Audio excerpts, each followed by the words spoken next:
صدر ذی وقار، محترم حاضرین و سامعین، آج میں جس ایمان افروز موضوع کو اصحاب ایمان کے اس ایوان کی زینت بنانا چاہتا ہوں وہ ہے ایک عرب نے آدمی کا بول بالا کر دیا۔ صدر محترم کہتے ہیں باران رحمت کی سب سے زیادہ ضرورت وہاں محسوس کی جاتی ہے جہاں زمین خشک سالی کی بنا پر اناج کی کونپلوں کی جگہ ببول اگنے لگے۔ حضور نبی کریم صلی اللہ علیہ وآلہ وسلم بھی اس ریگزار عرب میں صحاب رحمت بن کر تشریف لائے تھے کہ جہاں انسانی تہذیب و تمدن اور اخلاق و کردار کے سوتے خشک ہو چکے تھے، اور جہاں صلح و خیز کے گل ہائے تازہ کی جگہ ظلم و تعدی اور کفر و شرک کے جھاڑ جھنکار اگ رہے تھے، وہاں کے تپتے ہوئے صحراؤں اور ظلم و ستم کی باد سموم سے جھلستے ریگستانوں میں خدا کی عظمت و تقدیس اور انسانی عظمت کردار کے منکر انسانوں کی آنکھوں سے شرم و حیا کے پانی کی ایک ایک بوند خشک ہو چکی تھی۔ ایسے وقت میں جب حضور پر نور جناب محمد الرسول اللہ مجسم رحمت و برکت بن کر آئے تو یکا یک ہی کشت ایمان و یقین لہا اٹھی۔ شاعر نے اسی احساس کی ترجمانی یوں کی ہے: سلام اے آمنہ کے لال اے محبوب سبحانی، سلام اے آمنہ کے لال اے محبوب سبحانی، سلام اے فخر موجودات فخر نوع انسانی۔ تیرے آنے سے رونق آ گئی گلزار ہستی میں، تیرے آنے سے رونق آ گئی گلزار ہستی میں، شریک حال قسمت ہو گیا پھر فصل ربانی۔ حاضرین اکرام، حضور علیہ السلام والسلام کی تشریف آوری سے قبل عالم عرب بے شمار خباثتوں اور جہالتوں کا شکار ہو چکا تھا۔ کفر و شرک کے علاوہ انسانی حقوق کی بے دردی سے پامالی اور اخلاقی اقدار کی بے حرمتی کی بدولت عرب معاشرہ شرمناک حد تک کار مذلت میں غرق ہو چکا تھا۔ اس دور کا انسان اخلاق و شرافت کا نام تک سننے کا روادار نہ تھا۔ شراب ان کی گھٹی میں پڑی ہوئی تھی، جوا، قمار بازی اور زناکاری قطعاً مذموم فعل تصور نہیں کیے جاتے تھے، بلکہ ان کو جوانی کا اعزاز اور مردانگی کا افتخار سمجھا جاتا تھا۔ جناب صدر، کوئی شخص بیٹی کا باپ کہلانا پسند نہیں کرتا تھا، اور اگر کسی کے ہاں بیٹی جنم لے لیتی تو اسے زندہ زمین میں گاڑ دیا جاتا تھا۔ وہ لوگ انسانی عظمت و کردار کے نہیں بلکہ ذاتی حسب و نسب کی برتری اور خاندانی تفاخر کے اسیر تھے۔ لڑائی جھگڑا اور قتل و غارت گری ان کی قبائلی زندگی کا لازمی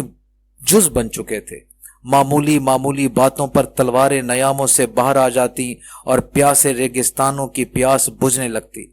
عکاس کا میلہ قبائلی تعصبات اور فخر و مباحات کے نعروں سے شروع ہو کر برسوں تک جاری رہنے والی لڑائیوں کے لیے موزوں ترین مقام قرار پا چکا تھا۔ بعض معمولی لڑائیوں سے طویل جنگ کی ایک ایسی بھٹی سلگ اٹھتی کہ ہزاروں عرب اپنے بھائیوں کی تلواروں کا شکار بن کر اس کا ایندھن بن جاتے تھے۔ لیکن جناب والا نبی کریم صلی اللہ علیہ وآلہ وسلم انسانی حقوق کے محافظ بن کر جلوہ افروز عالم ہوئے تو حالات نہایت تیزی سے بدلنے لگے۔ آپ صلی اللہ علیہ وآلہ وسلم کے فیوز و برکات کی بدولت انسانی حقوق کو پامال کرنے والے انسانی اقدار کی محافظت کا فریضہ انجام دینے لگے۔ رہزن رہبر بن گئے، بت پرست بت شکن بن گئے، بے حیاؤں کو شرم و غیرت کا شعور میسر آ گیا۔ آپ صلی اللہ علیہ وآلہ وسلم کے ارشاد کی تاثیر کی عظمت اس وقت دیکھنے میں آئی کہ جب آپ صلی اللہ علیہ وآلہ وسلم نے حکم خداوندی کے مطابق شراب کو حرام قرار دے دیا تو شراب پانی کی طرح شہر نبی کی گلیوں میں بہا دی گئی۔ دشمن دوست بن گئے، اخلاق و شرافت کی دھجیاں بکھیرنے والے رفعت کردار کا نمونہ بن گئے۔ ذرا سی بات پر قتل و غارت کا بازار گرم کرنے والے انسانیت کی عظمت اور تقدیس پر ایمان لے آئے اور اپنی ذات سے بڑھ کر دوسروں کے حقوق کی پاسداری کرنے لگے۔ کس نے قطروں کو ملایا اور دریا کر دیا، کس نے قطروں کو ملایا اور دریا کر دیا، کس نے ذروں کو اٹھایا اور صحرا کر دیا، کس کی حکمت نے یتیموں کو کیا در یتیم اور غلاموں کو زمانے بھر کا مولا کر دیا، آدمیت کا غرض سامان مہیا کر دیا، ایک عرب نے آدمی کا بول بالا کر دیا۔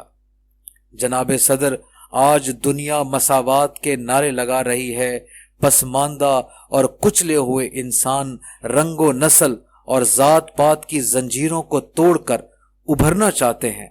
وہ انسانی حقوق کی بالادستی کے نام پر اپنی پسماندگی اور سماجی زبو حالی کا مداوا چاہتے ہیں، لیکن باوجود اپنی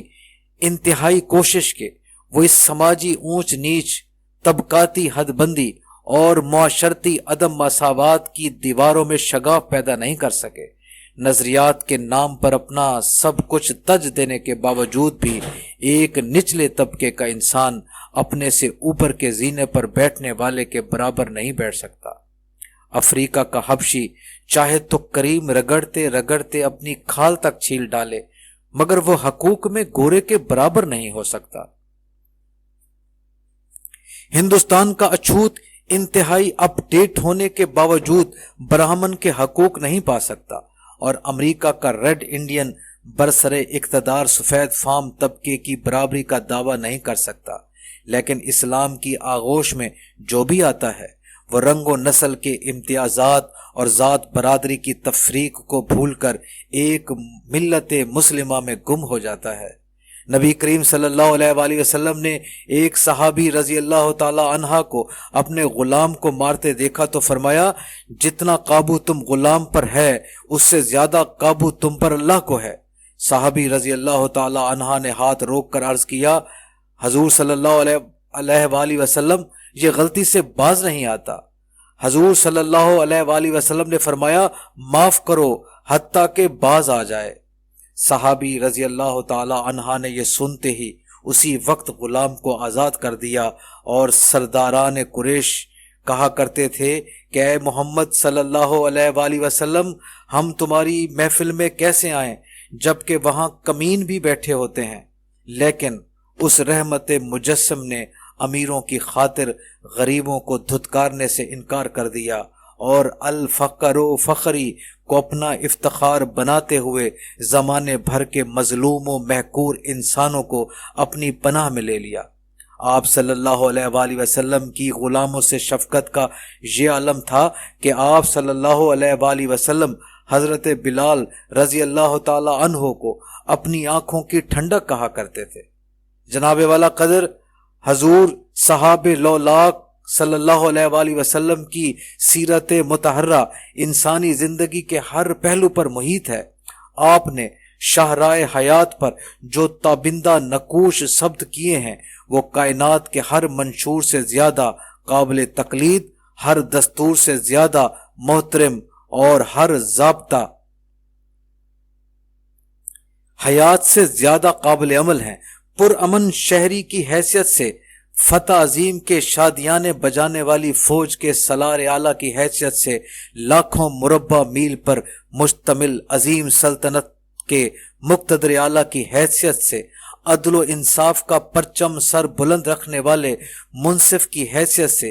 اعجاز نطق سے بہرہ ور رہنما، صاحب تدبیر سیاستدان اور معجزانہ صلاحیتیں رکھنے والے دانشور کی حیثیت سے آپ صلی اللہ علیہ وآلہ وسلم نے اپنے سیرت و کردار اور ارشادات و فرمودات کا جو انمول خزانہ چھوڑا ہے وہ تا ابد اقوام عالم کے لیے حکمت و موعظت اور رہنمایانہ بصیرت افروزی کا باعث بنا رہے گا۔ چشم اقوام سے یہ نظارہ ابد تک دیکھے، چشم اقوام سے یہ نظارہ ابد تک دیکھے، رفت شان رفعنا لک ذکرک دیکھے۔ آپ صلی اللہ علیہ وآلہ وسلم کی جلیل القدر شخصیت ہر دور میں اور ہر زمانے میں مشعل راہ رہی ہے۔ ہر عہد اور ہر صدی نے آپ صلی اللہ علیہ وآلہ وسلم سے فیض اٹھایا ہے۔ اگر دلوں سے تعصبات کی علائش دور کر دی جائے تو ہر دل نبی کریم صلی اللہ علیہ وآلہ وسلم کی مسلمہ عظمت کا معترف اور ہر زبان آپ صلی اللہ علیہ وآلہ وسلم کی ثنا خوانی پر مجبور نظر آئے گی۔ صدر محترم، طائف کی بستی میں آپ کے ساتھ کیا کچھ نہیں ہوا؟ کون سی بدسلوکی تھی جس کا وہاں مظاہرہ نہ کیا گیا؟ آپ صلی اللہ علیہ وآلہ وسلم پر اس قدر پتھر برسائے گئے کہ آپ صلی اللہ علیہ وآلہ وسلم کے نالین مبارک جسم اطہر سے بہنے والے خون سے لبریز ہو گئے۔ بستی سے باہر نکل کر نڈھال ہو کر اپنے غلام کی میت میں ایک درخت کی چھاؤں تلے بیٹھ گئے۔ آپ صلی اللہ علیہ وآلہ وسلم کے غلام نے اس بستی کے ظالم اور بے رحم انسانوں کے لیے بد دعا کی درخواست کی تو آپ صلی اللہ علیہ وآلہ وسلم نے فرمایا کہ میں اس بستی کی بربادی کے لیے بد دعا کیوں مانگوں؟ مجھے یقین ہے کہ اس بستی سے میرے دین کے حامی اور پاسبان اٹھیں گے۔ دعا فرمائی تو فقط یہی کہ الہی فضل کر، الہی فضل کر کوثار طائف کے مکینوں پر، الہی فضل کر کوثار طائف کے مکینوں پر، خدایا پھول برسا پتھروں والی زمینوں پر۔ حاضرین محترم، آپ نے الفقر و فخری کہہ کر دنیا بھر کے مظلوموں، بے نواؤں، محنت کشوں اور مزدوروں کو سینے سے لگایا۔ آپ صلی اللہ علیہ وآلہ وسلم کی زندہ تعلیمات اور روشن کردار کی بدولت نہ صرف محنت کی عظمت دوبالا ہوئی بلکہ مزدوروں اور محنت کشوں کو روحانی سکون کا احساس ہوا۔ غریبوں، لاچاروں، دکھیاروں کو قرار آ گیا کہ معین بے کساں، زینت ہر دو جہاں، سرورے کشورے کشایان عالم جناب رسالت مآب صلی اللہ علیہ وآلہ وسلم نہ صرف ان سے پیار کرتے ہیں بلکہ قیامت کے روز ان کے ساتھ اٹھائے جانے کی دعا بھی فرماتے ہیں۔ میری غربت بن گئی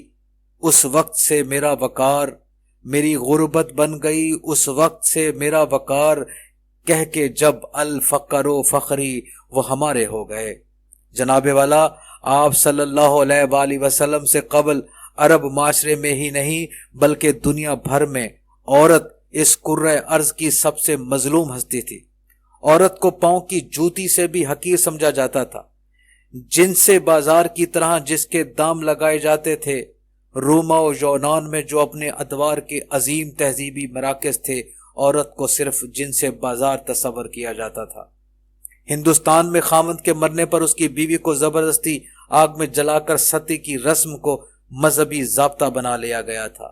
عرب معاشرے میں بعض جگہ باپ کے مرنے پر اس کا ورثہ تقسیم کرتے ہوئے بیٹے اس کی بیویاں بھی بانٹ لیا کرتے تھے۔ بد نصیب ماں بیٹی جنتی تو باپ مجسم قہر و غضب بن کر بیٹی کو زندہ زمین میں دفن کر دیتا، کیونکہ اس کے لیے یہ تصور ہی ناقابل برداشت تھا کہ مستقبل میں کوئی شخص اس کا داماد بن کر اس کی غیرت کے لیے چیلنج بن جائے۔ چونکہ حضور سرور دو عالم صلی اللہ علیہ وآلہ وسلم پوری کائنات کے لیے رحمت و شفقت کا پیغام سر بلند تھے، اس لیے آپ صلی اللہ علیہ وآلہ وسلم نے عورت کو مرد کے برابر حقوق عطا کرتے ہوئے مردوں کو تلقین کی کہ جو تم کھاؤ وہ انہیں کھلاؤ، جو خود پہنو وہ انہیں پہناؤ اور ان پر ظلم نہ کرو۔ محترم سامعین، تاریخ نے بڑے بڑے جرنیلوں اور کشور کشاؤں کو دیکھا ہے جو عام زندگی میں انسانی اقدار کے کتنے بڑے مبلغ تھے، لیکن جب حالت جنگ کا اعلان ہوا تو انہوں نے ہر قیمت پر کامیابی حاصل کرنے کے لیے تمام اخلاقی قوانین اور تہذیبی ضوابط اپنے ہی قدموں تلے پامال کر دیے۔ محسن کائنات حضرت محمد مصطفیٰ صلی اللہ علیہ وآلہ وسلم کی انسانیت نوازی دیکھنی ہو تو تاریخ کے دھارے کو 14 صدیاں قبل موڑ دیجئے۔ اس وقت کا تصور کیجئے جب آپ صلی اللہ علیہ وآلہ وسلم مکہ میں فاتحانہ انداز سے داخل ہو رہے تھے۔ اس وقت آپ صلی اللہ علیہ وآلہ وسلم کے دشمنوں کی ہر تحریک مزاحمت دم توڑ چکی تھی۔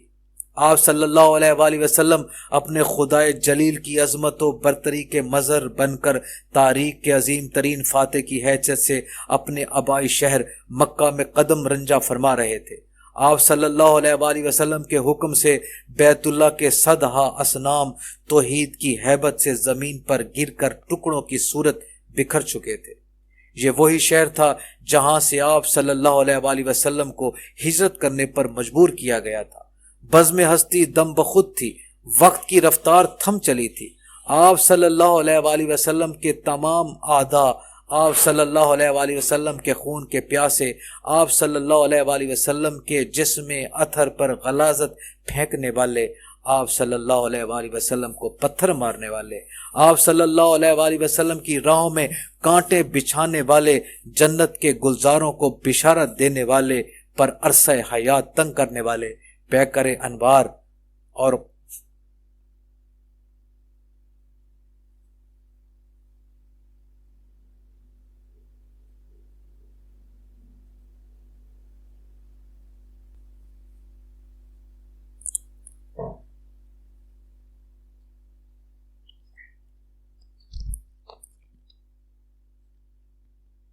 پیکر انوار خدا بندی کو اپنی ناپاک سازشوں سے نقصان پہنچانے کے عزائم باندھنے والے، جس کے قدموں پر محراب کعبہ جھکے اس پر بہتان ترازی کرنے والے، ظلم و تعدی کے خوگر انسانی لہو کی بھینٹ لینے والے، تہذیب و تمدن سے ناشنا اقدار، انسانی سے بے بہرا، جذبات و محبت و شفقت سے محروم و وحشت و بربریت کے رسیا، یہ سب کے سب جناب رحمت للعالمین صلی اللہ علیہ وآلہ وسلم کے ہر زور لرزہ برندام کھڑے تھے اور اپنے بدترین ماضی کی خباثتوں کو یاد کر کے اپنے آپ کو سخت سے سخت سزا کے مستحق بنا چکے تھے۔ ان سب کے دل آنے والے لمحوں کی ہولناکی سے لرزاں تھے، ان کی نگاہیں شرم و ندامت کے مارے زمین میں گڑی جا رہی تھیں، لیکن اپنے تمام لرزہ و احساسات کے ساتھ ساتھ وہ اپنے دلوں میں آپ صلی اللہ علیہ وآلہ وسلم کی رحمت للعالمینی سے خوشگوار توقعات بھی وابستہ کیے ہوئے تھے۔ اچانک آپ صلی اللہ علیہ وآلہ وسلم کے لب ہائے جان نواز سے زندگی بخش صدائے عام ابھرتی ہے، جاؤ آج سے تم سے کوئی باز پرس نہیں۔ جناب والا آپ صلی اللہ علیہ وآلہ وسلم کے مقدس لبوں سے زندگی کی نوید کیا ملی، عالم عرب میں گلشن انسانیت جگہ یک ہی رنگ لے آیا۔